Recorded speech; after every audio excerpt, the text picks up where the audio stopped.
2 বছর অবস্থা বাবাকে আমি হারিয়েছি।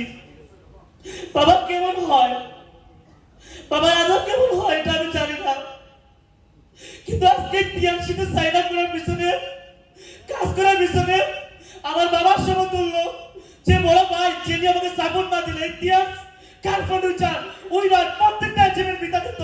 আমি আজকের দিনে আমি আমার সেই কার ফাউন্ডেশন আমার জীবনের প্রত্যেকটা জীবন আমি উৎসর্গ করেছি আমার বড় ভাই এমনি মাহাদি হোসেন নাসিরের জন্য। সেই মানুষটা আমাকে ছোটবেলা থেকে তিল তিল করে এমন একটা জায়গা নিয়ে আসছিলেন। আমাকে বলেছেন একটা সময় তুমি ইন্টারমিডিয়েট কমপ্লিট করে বিদেশ চলে যাবে। কেন? আমাদের সিলেটিতে ট্রেন্ড ছিল বিদেশ কি আমরা হাই লেভেল এডুকেটেড পারসন হব, আমি স্টাডি করব, ফ্যামিলির স্বপ্ন ফিল আপ করব। আমি এইরকম একটা সম্ভ্রান্ত ফ্যামিলির সন্তান ছিলাম। আমি যখনই টিএমসিতে সাইন আপ করি আমার ম্যাক্সিমাম ফ্রেন্ড সার্কেলগুলো আইএলটিএস সেন্টারে ভর্তি হয়ে যায়। ইভেন আমি অ্যাডমিশন নেই। তারই প্রমাণ আমার আলম হোসেন স্যারের এলাকার কিছু ছোট ছোট ভাইরা যারা আমার ক্লোজ ফ্রেন্ড, তারা আমাকে বলতো নিজাম তুমি চলে আসো, আমরা আইএলটিএস করে বিদেশ চলে যাব।